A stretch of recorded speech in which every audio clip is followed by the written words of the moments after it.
Welcome back to another episode of Innovation by the Cup, where we're serving up innovation one cup at a time. This week on Innovation War Stories, we got Bill from out at Dayton, who's going to talk to us a little bit about his experiences. Bill, over to you. Why don't you tell us a little bit about yourself and what you're doing in innovation? Awesome. Thanks, Brad. Appreciate you guys having me this morning. Thanks, Cap. So I work over at Wright Pat in the sensors program office, where we support a lot of the ISR and SOF stuff happening all over the world.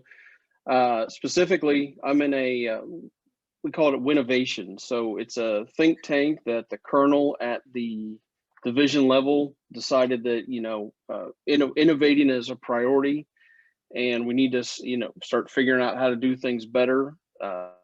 So we work in Win as the division, so that somebody got smart enough to call it Winnovation. I can't claim that. So, there's a group of 7 or 8 of us that look at issues, take suggestions from the frontline folks of what could be done better, and then collaborate with them and just charge ahead to figure out, how do we fix this? How do we make it better? Because if it just keep doing the wrong thing over and over certainly isn't that the definition of insanity, I think. Yeah, it's totally it. So you're telling me there's an office on top, which I haven't really heard a lot about, but you guys are really at the headquarter level. You're trying to make a difference. You have that funnel stream and you're really driving that change, which is cool. You never hear about that. Usually there's a misconception on my end, tactical level, like they don't care what we're doing. They don't want any piece of it, but it's neat to find out that's going on. When you started in the space, I know you've been in you're recent to the Air Force. So can you give us a little background, like when you joined, what really was a big push for the Air Force? And in the push now, like what drove you and what drives you to keep pushing that little innovation group? Sure. So I had a pretty significant stint in industry, and that was winding down, and I was looking for the next thing. And I was used to working in an environment where you're part of something bigger and part of a mission focused and trying to make things better. So the Air Force made sense for me. So knew a guy, and he knew a guy, and under the expedited hiring authority, 6 months later, here I was. Yeah, right. Yep. And that's expedited. I don't want to know what non-expedited is, but anyway. So I joined last summer. Like I said, I brought a lot of experience with me, and it was coming from the outside, it's easy to see that there are other ways to do things. So when our leadership was standing up this think tank, it was kind of made a lot of sense to jump in and see if I could leverage some of that outside experience to change what's wrong or what's broke.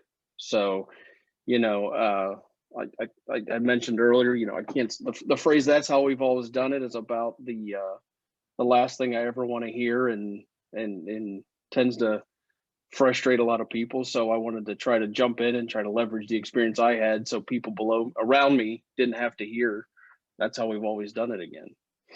Bill knows that when anybody says checklist, that's when I'll like look who said it. I can't deal when somebody says checklist. So like, tell me about the passion. Like, what's a war story of Bill that like pushed you or wanted you to stay? And now that you have this group and you have this platform, what is your self-discovery aspect of it? What is your self-actualization point? So, my office, we're very process driven. So a lot of things we focus on is related to that kind of stuff. We recently figured out that we were sending somewhere in the neighborhood of a dozen emails and taking up to a week to get a form approved. That and literally dozens of these things happen every week or two. So I mean, you think of the volume of email right there to get a form approved by I don't know, 10 or so people, and we were just, it was just mind-boggling that the method to this was email after email after email, and nobody had thought through what, why are we really doing this, and who requires it to be done this way. And so, we figured out, we leveraged a tool we had, SharePoint. So it took, I know, of all things, SharePoint.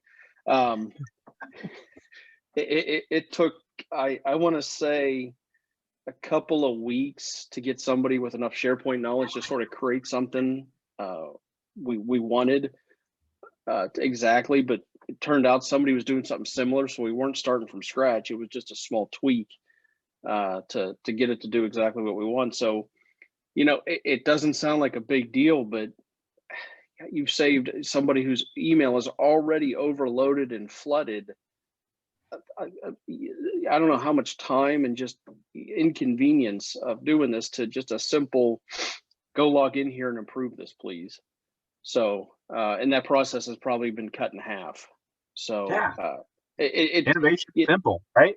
It doesn't have to be crazy. It doesn't. And when I want to say, when I first, quite candidly, when I started jumping into this space in the Air Force, I started thinking, okay, innovation, you got to spend money. It's got to be sexy. It's got to, you've got to somehow make the bomber do it better. And if it's not involved in that, then you're not innovating, right? That's not cool. But there's so many levels to this organization and so many people doing so many different things that something as simple as a SharePoint site, and I'm not a big advocate of SharePoint, but anyway, a SharePoint site, it made it better. It made somebody's life drastically better. And that's that innovative thinking that, you kind of have to just realize that, okay, you can be innovative without $10 million.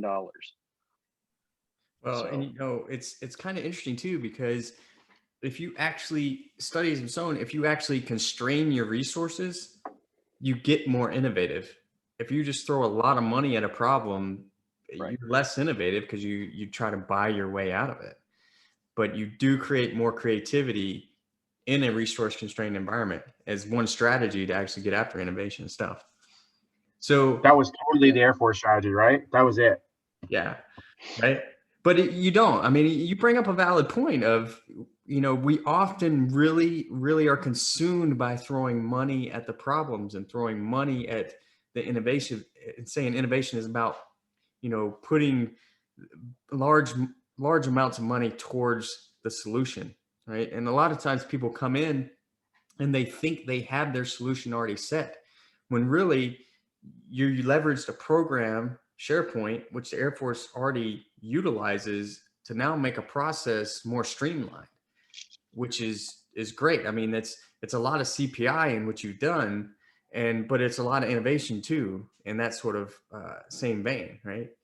So, I mean, I think it's a great point to highlight for people going in, is that there's more options than just money throwing at problems. Right. There's creative solutions all around you, and just enabling people to do that. So you've kind of had some successes under you, and you guys have done some things there that's pretty cool at your level. And as you said, you're not at the base level doing those things. So if you were to talk to an airman, right, and you kind of are, right, so you're talking to the airmen who are listening to this, what would you say to them, right? As if they're at the base level trying to innovate, and you're at a little bit higher level, what advice would you give them?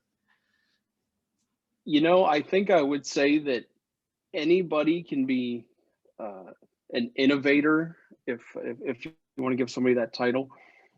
You don't have to be, as cool as the guys are running Spark Cells and AFWorks and all that awesome stuff. Doing that cutting edge things. You don't have to be in that role to make things better, to find a way to be innovative. You could, I literally walked in off the street almost 12 months ago and figured out ways to make things better. And don't be afraid to speak up. Don't be afraid to just go for it, and you're gonna, and accept that you're gonna hear a no. You're gonna hear a go back to your corner and Keller, and I'll let you know when I want your opinion.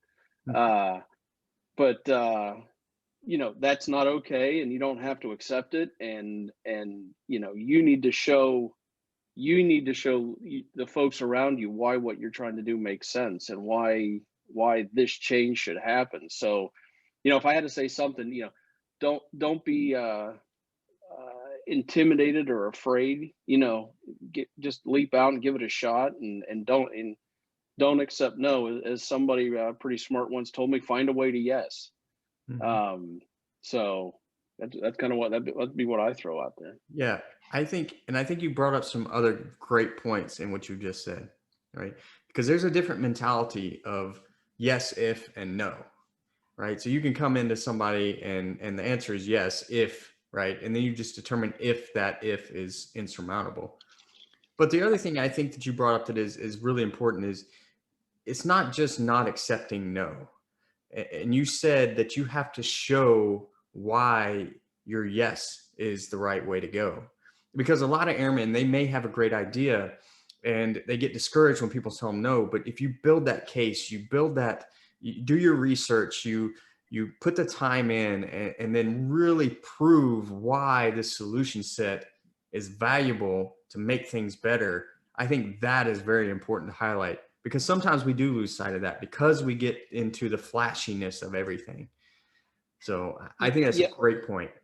yeah, and if you think about it, I try to, having been around for a minute now, I kind of start to look at things a little different than when I was a little younger, and I start to look at, if I was my boss or the person that had to approve this, what do I want to know or what do I want to see to say yes? And just walking into an office and saying, hey, boss, this is stupid. Why are we doing it this way? This makes no sense. I think it just complaining. Well, all you've done is that wasted 15 minutes of their time and really aren't gonna move the ball for them. So if you, as opposed to if you come in the office and say, hey, look, I don't think this is working, and here's my suggestion for improvement. We work for smart people. They recognize things that could be better, and if you have better in your hand, then it makes your case a lot easier to make, I think.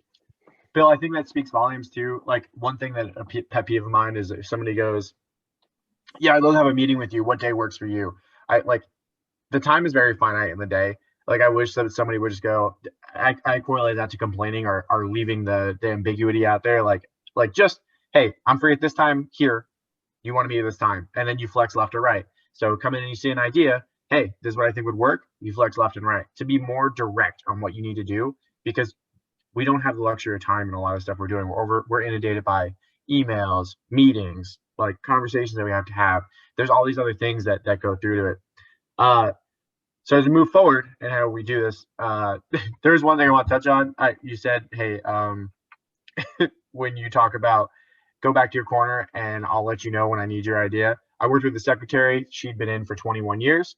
And I knew how a meeting went with her because I would walk out of the meeting and she would go, I knew it was really bad because she'd be like, oh, that was great. I appreciate you coming by. Don't contact us. We'll contact you. And then close the door. She was an old mindset for kind of how things operate and how they run. She was amazing at what she did. It was just a different era of thinking, right? As we move forward in that, this space was kind of squishy for her. But we push forward now, and I ask you as you come in, you have a long career ahead of you. What do you want to be doing in 2030, 2035? What does that look like? What do you want to be a part of? What is your day-to-day? What do you think the Air Force will be doing? What do you think GRU got rid of? Like, kind of lay that out from your very, I know it's a big ask. You've only been around for 12 months, but I want to know. Yeah. I think, well, first, I appreciate you thinking that I have a long career ahead of me. So I appreciate your optimism on that. I think that 10 years from now, I guess, hopefully I've stayed in this space and continue to just, make life better for other people. There's so many, I'm like, I learn every day something else that this organization does. I mean, it's just so massive and so many pieces and so many moving parts. So, hopefully in 10 years, I've been able to leverage the experience at that point and influence to make a difference somewhere that, I don't care if anybody ever knows about it, formally or whatnot, but somewhere some airman on a line freezing to death in the middle of Alaska, his life is a little easier because something perhaps I've been involved in or my team's been involved in.